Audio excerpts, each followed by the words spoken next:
신앙의 힘은 대단합니다. 신앙은 우리를 환경에 흔들리지 않고 감정에 휘둘리지 않게 만듭니다. 그래서 신앙이 좋다는 사람들은 이 세상 사람들과는 다르게 보일 때가 자주 있습니다.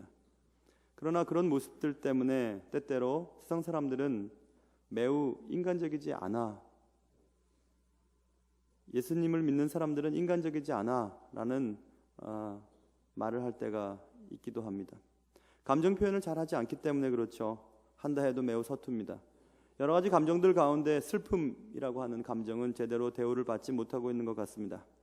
슬프다 라는 말은 세상 사람들에게도 정당한 대우를 받지 못하고 있습니다. 그래서 우리는 어릴 때부터 울면 지는 거야 라고 부모들로부터 얘기를 듣죠. 그래서 울면 안 되는 것처럼 느끼게 됐습니다. 그리고 성탄절이 오면 울면 안 돼, 울면 안 돼, 울면 산타 할아버지로부터 선물도 못 받는 사람이 되고, 남자들은 화장실 갈 때마다 남자가 흘리지 말아야 할 것은 눈물만이 아닙니다. 그것을 읽어야만 합니다. 그래서 울면 안 되는 것, 눈물을 흘리면 안 되는 것처럼 세상은 우리를 강제로 우리를 이끌어갑니다. 세상은 슬픔을 연약함의 표현으로 치부해버리기 때문에 그렇습니다. 신앙인들에게도 마찬가지죠. 슬픔은 믿음 없음이라고 하는 것과 동의어로 간주해버리는 실수를 자주 범하기 때문에 그렇습니다. 그러나 인간이 가진 많은 감정들 가운데 슬픔은 엄연히 우리의 삶 속에 존재하고 있고, 예수를 믿던 믿지 않던 우리는 슬프고 또 힘들 때가 많이 있습니다. 내적 상태를 표현하는 중요한 수단 가운데 하나, 그것이 슬픔이죠. 내 마음의 상태가 지금 어떤지 겉으로 드러납니다. 성경은 이런 슬픔에 대해서 어떻게 말씀하고 있는가? 말씀을 듣는 가운데 슬픔에 대한 깨달음이 여러분에게 있으시기를 주님의 이름으로 축원합니다. 먼저 슬픔의 원인을 한번 살펴볼 수 있을 것 같아요. 오늘 마리아가 울고 있습니다. 마리아는 울고 있었습니다. 마리아의 슬픔은 오빠의 죽음 때문에 그랬습니다. 병들었던 오빠, 2절에 보면 병이 들려서 힘들었던 나사로가 결국 죽고 맙니다. 그 병든 오빠를 생각하면서 마리아가 울고 있습니다. 대부분의 슬픔이 이렇게 상실감에서부터 시작이 될 때가 많습니다. 소중한 것을 잃었을 때, 소중한 사람을 잃었을 때, 누군가에 의해 자존심이 상하고 그래서 자신감을 잃어버리게 될 때, 그럴 때 슬퍼지는 것을 우리는 알 수 있습니다. 그래서 상실감은 슬픔을 낳는 자궁과 같은 역할을 합니다. 슬픔은 계속해서 상실은 계속해서 우리에게 슬픔이라고 하는 것들을 주기 때문에 그렇습니다. 상실로 인해 슬픔에 빠지게 되면 그 결과 우리는 보통 무력감에 빠지는 것을 경험하게 됩니다. 아무것도 하기 싫고 누구와도 만나기 싫고 하던 일도 다 중지하고 싶고 그렇습니다. 한순간에 어머니와 아내와 딸을 한꺼번에 잃어버린 분이 계십니다. 제가 다니던 학교 동문이셨던 제널드 시처 목사님이 그런 경우입니다.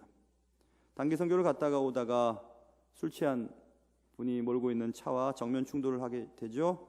그리고 차 안에서 죽어가는 아내와 어머님과 딸을 지켜보면서 그 순간을 맞이하게 됩니다.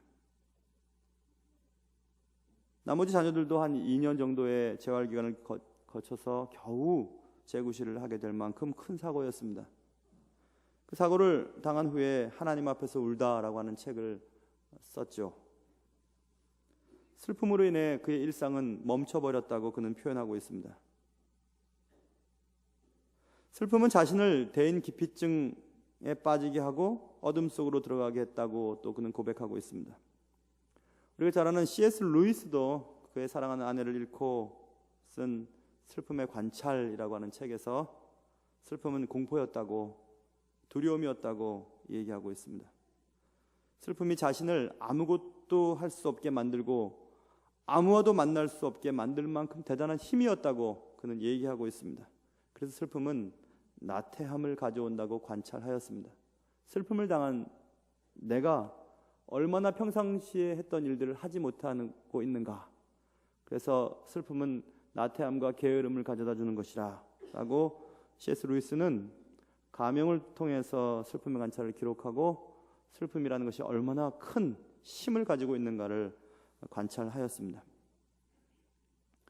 이렇게 슬픔의 원인은 무엇인가를 상실했을 때 우리에게 다가오는 것이라는 것을 알 수 있습니다.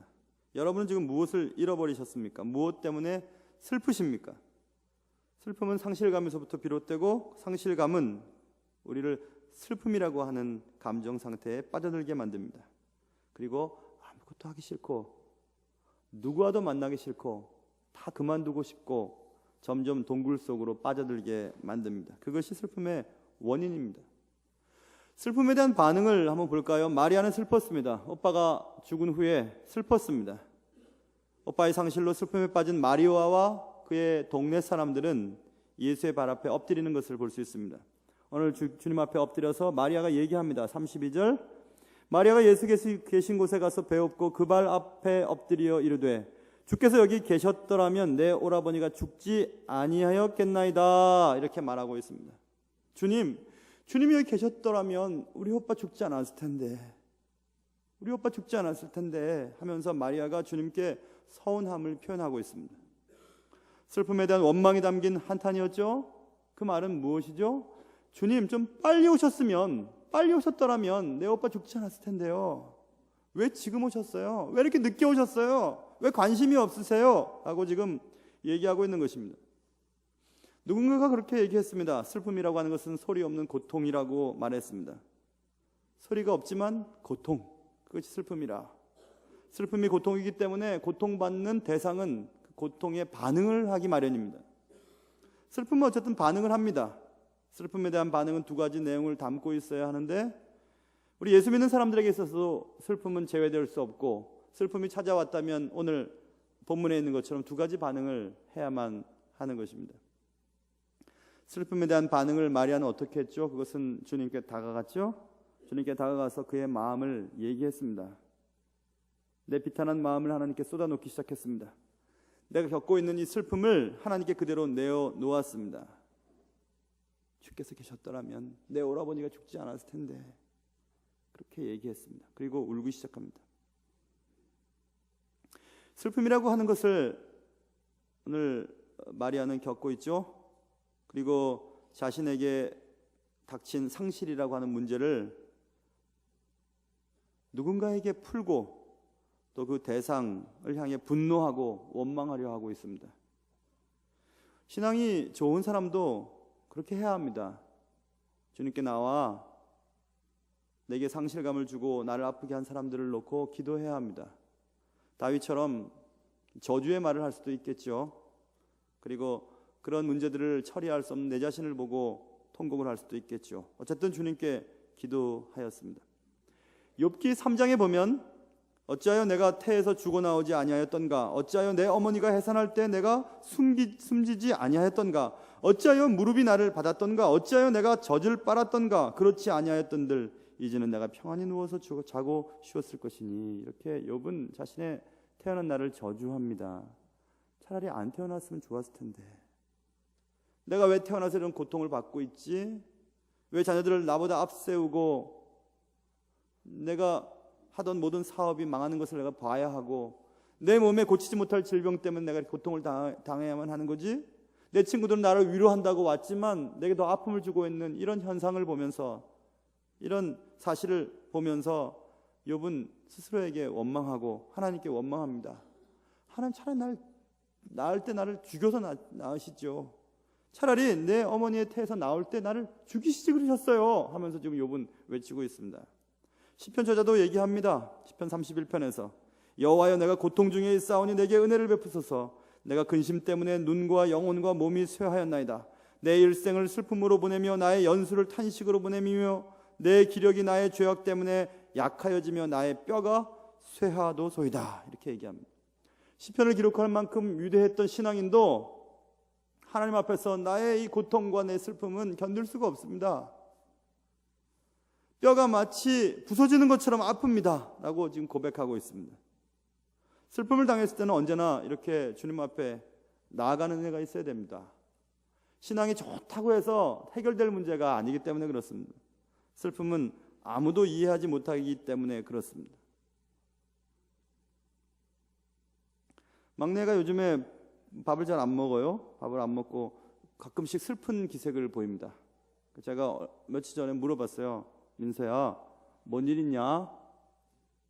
대답을 안 해요. 제가 얘기했어요. 너 여자친구 생각나는 거냐?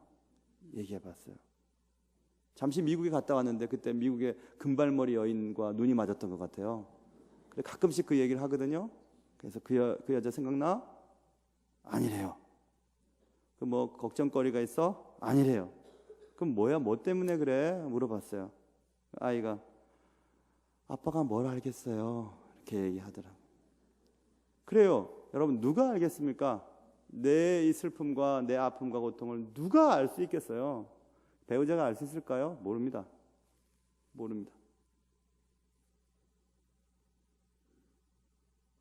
또 오늘 아침엔 그러더라고요. 아빠랑 가끔씩 이제 아이 데리고 자는데요. 아빠는 왜 자다가 뭐 이런 얘기를 해. 뭐 이런 얘기를 해. 뭐 꿈꾸는 거 있어?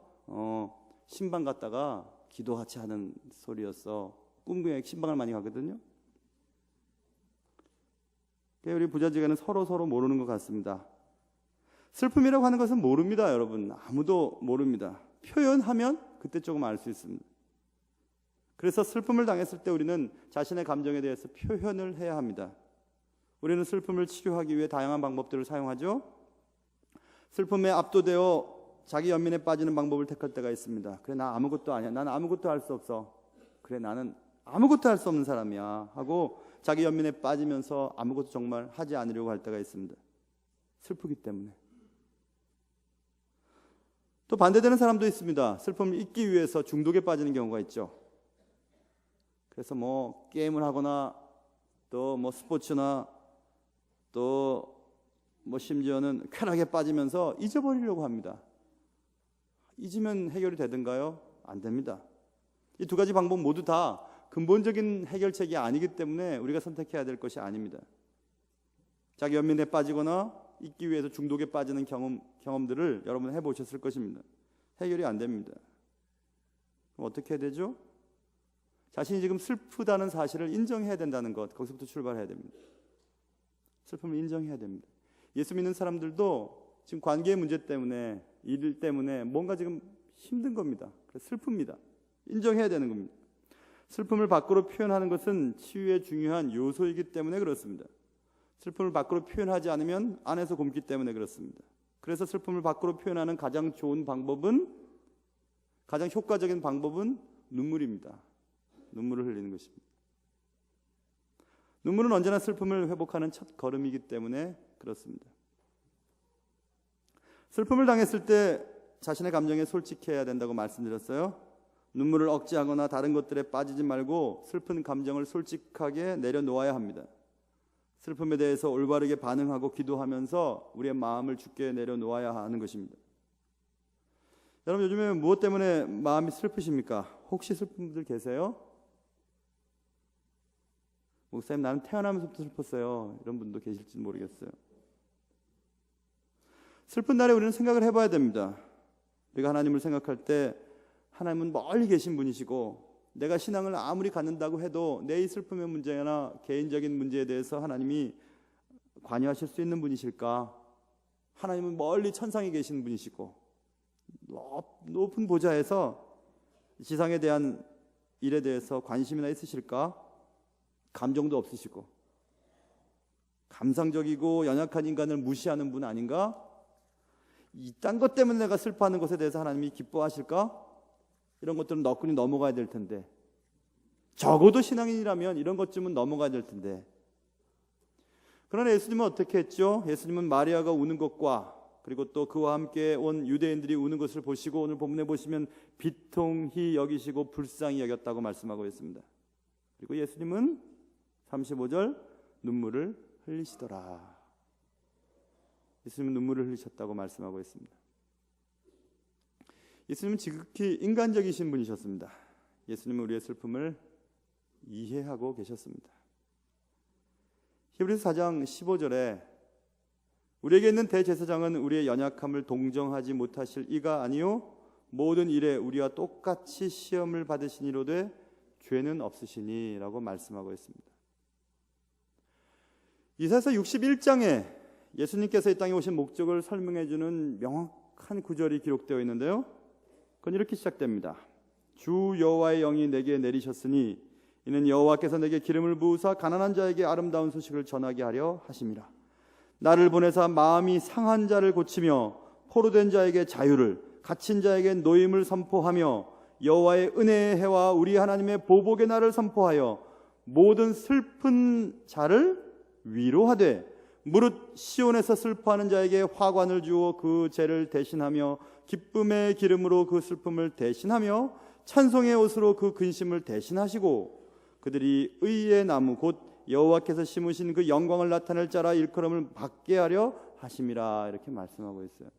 예수 그리스도께서 이 땅에 오신 목적은 슬픈 자를 위로하기 위해 오셨다는 것입니다. 마음이 상한 자에게 그 마음 상한 것을 고쳐주기 위해서 오셨다고 말씀하고 있어요. 그래서 교회가 좋은 겁니다. 교회 와서 말씀을 듣고 기도하고 예수 믿는 사람들과 같이 교제하면 상한 마음이 치료가 되는 것입니다. 슬픈 마음이 기쁜 마음으로 바뀌게 되는 것입니다. 잘못된 교회는 어떨까요? 좋은 마음으로 왔다가 기분 나빠 돌아가는 교회도 있을 수 있죠. 마음 상해서 가는 교회도 있을 수 있습니다. 예수 그리스도께서 이 땅에 오신 목적은 그런 것입니다. 슬픈 날에는 예수님을 생각해야 되죠. 내 곁에서 나와 함께 울고 계시는 예수님을 기억하는 것입니다. 조금 전에 말씀드린 제랄드 시저 목사님, 지금 교수로 수고하시는데요. 그 목사님이 쉽게 얘기하면 정신이 돌 뻔했다는 고백을 합니다. 죽어가는 어머님과 아내와 딸을 보고 있으면서 아무것도 할 수 없는 모습, 온몸이 찢겨서 죽어가는 모습을 보면서 그는 정말 헤어날 줄 모르는 슬픔에 잠겼다고 고백합니다. 하나님 도대체 어디 계셨던 거예요? 술 취한 사람이 핸들을 그때 거기서 그렇게 돌리도록 냅을 왜 두신 거죠? 왜 그 시간에 그곳을 내 차가 가게 하셨던 거죠? 왜 그 순간에 그 차가 충돌을 하게 하셨던 것입니까? 하고 외치고 고민했던 시간들을 보냈습니다. 처절하게 하나님 앞에 외칠 때 주님이 제랄드 시저 목사님께 마음에 말씀을 하셨다는군요. 제랄드야,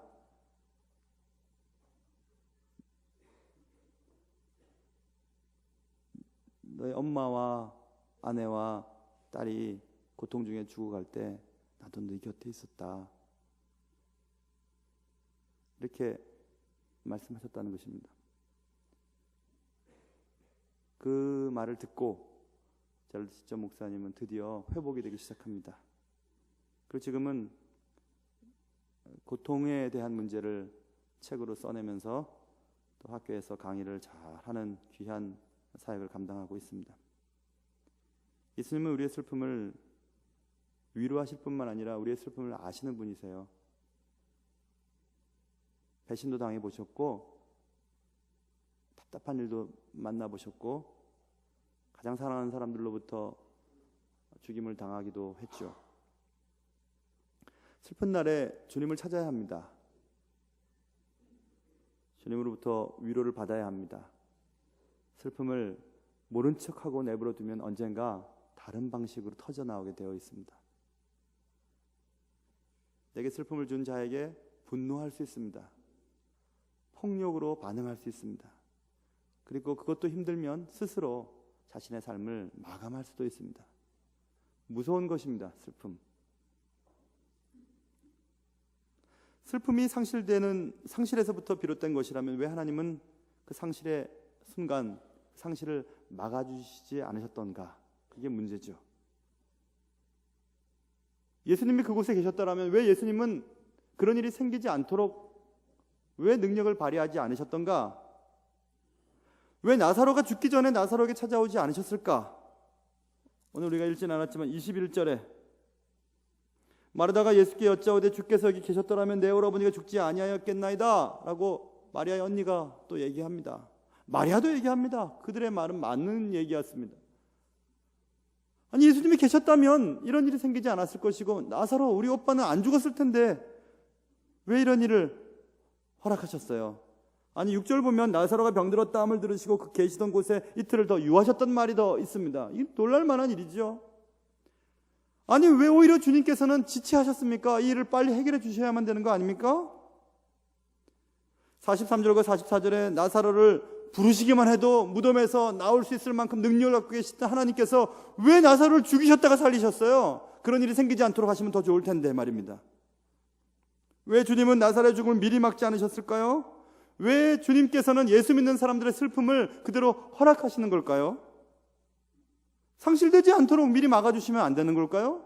모든 교회 다니는 사람들은 모두가 다 건강하게 지내다가 자듯이 죽을 수만 있으면 그거 되는 거 아닙니까?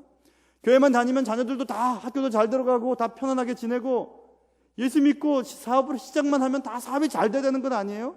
근데 왜 그런 일들이 생기지 않도록 주님은 내버려 두시는 거죠? 예수 믿지 않는 사람들이 더 잘 되는 것을 보고 있어야 되는 것은 또 무엇입니까? 하나님 무능하시죠? 무능하시지 않다면 적어도 내 문제에 대해서는 관심이 없으신 그런 분이시죠. 하나님이 인간의 고통을 보며 즐거워하는 고약한 분이시죠? 라고 얘기할 수 있습니다. 우리는 지금 처절한 고통을, 처절한 슬픔을 당해보지 않은 분들은 지금 제가 하는 얘기를 못 이해를 하실 것입니다. 예수님 무능하실까요? 하나님 우리의 삶에 대해서 관심이 없으실까요? 정말 우리가 어떻게 잘 견뎌내는가를 팔짱 끼고 그냥 보시는 분이실까요? 하나님 너무 멀리 계시기 때문에 이 지상의 삶에 대한 문제에 대해서 돌봐야 될 영혼이 너무 많은데 수십억 명의 인원들 다 개개인을 돌보시단 말이 맞는 말일까요? 내 감정의 변화까지 주님은 알고 계실까요? 내가 어떤 계약을 맺고 어떤 문제 때문에 고통을 당하고 있는지까지 알고 계실까요? 주님이? 알고 계십니다. 그렇다면 왜 하나님은 슬픔을 허락하시는 걸까? 궁금하고 또 궁금하고 고민스럽습니다. 정말 예수 믿으면 다 잘 되면 전도도 안 해도 될 텐데 말입니다. 목사도 할 것 같아요. 목사 가서 개업 예배 드리면 막 잘 되고 연약한 분들 기도하면 다 낫고 말입니다. 아이들 교회 다니는 아이들 다 학교 잘 들어가고 그랬으면 좋겠는데 그렇게 안 되는 겁니다. 그래서 혹시 그것 때문에 신앙의 갈등을 겪어보신 적은 없으셨습니까? 아, 새벽 기도가 좋다더라. 새벽 기도 40일 동안 작정하고 기도해야지. 기도했는데도 변하는 게 없는 겁니다. 아무것도 변하지 않아요. 그럴 때 여러분 혹시 심각한 고민에 빠져본 적은 없으세요? 만약 없다면 있으셔야 돼요. 고민해봐야 됩니다. 신앙이란 도대체 뭘까? 신앙인 내 삶 속에서 어떤 존재인가? 그런 생각해 보셔야 합니다. 하나님 무능하신 분이세요? 하나님 적어도 내 삶에 대해서 관심이 없으신 분이세요? 왜 우리 오빠를 죽게 내버려 두셨어요? 라고 외치는 그 두 자매에게, 그리고 왜 빨리 주님은 나사로에 가지 않으세요? 왜 여기서 지체하세요? 라고 얘기하는 제자들을 향해 주님 말씀하십니다. 4절에 보시면 예수께서 들으시고 이르시되 이 병은 죽을 병이 아니라 하나님의 영광을 위하며 하나님의 아들이 이로 말미암아 영광을 받게 하려 함이니라, 이렇게 말씀하고 계세요. 아니, 우리에게 일어난 슬픔의 이유가 하나님이 영광 받으시는 것 때문에 그렇다고요? 그래서 허락하셨다고요? 라고 지금 질문을 던져야 합니다. 그리고 또 15절에 내가 거기 있지 아니한 것을 너희를 위하여 기뻐하노니 이는 너희로 믿게 하려 함이라. 그러나 그에게로 가자 하시니, 내가 지체하고 나사로를 빨리 가서 고쳐주지 않은 것은 너희로 믿게 하기 위함이라고 말씀하고 계십니다. 아니, 이 무슨 말씀이죠? 난 지금 슬프고 슬픔에서 헤어나지 못해서 지금 너무 힘들어하고 있는데, 이 이해할 수 없는 날, 예수님을 믿으면서도 고통을 감당해야 되는 이 날, 상실감으로 가슴을 치고 있는 이 날에도 하나님은 말씀하시기를 그거 하나님께 영광을 돌리기 위함이야, 너에게 믿음을 주기 위함이야, 이렇게 말씀하고 계십니다.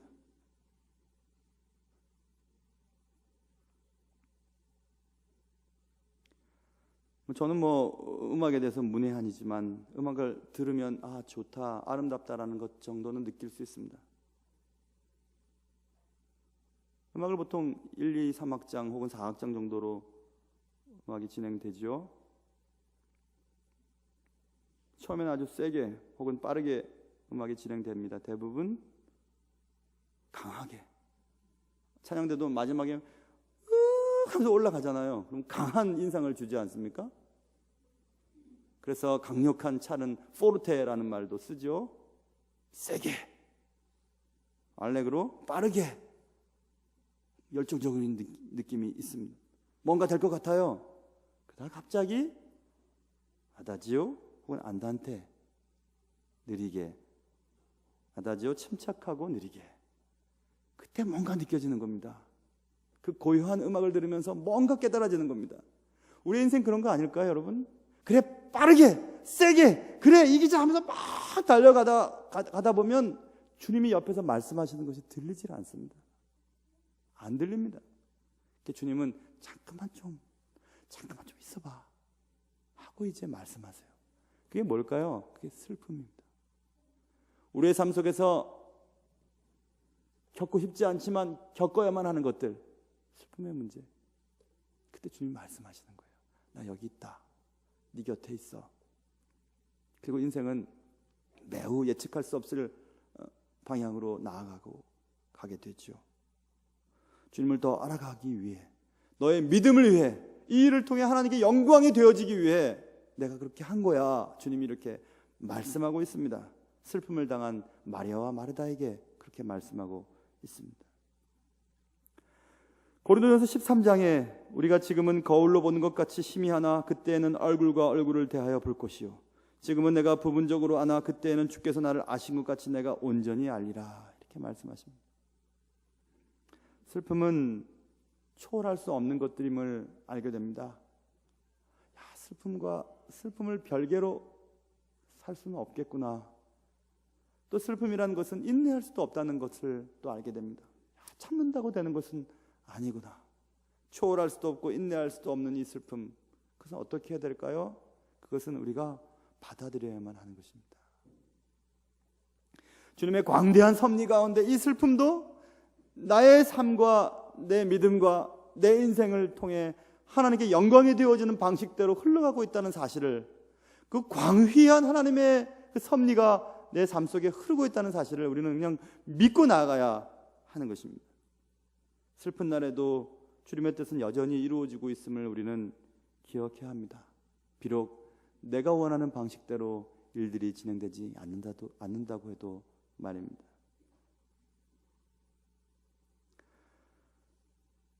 슬픔의 문제에 대해서 말씀을 묵상하면서 마리아의 마음, 마르다의 마음, 예수 그리스도의 마음을 이해해 보려고 했습니다.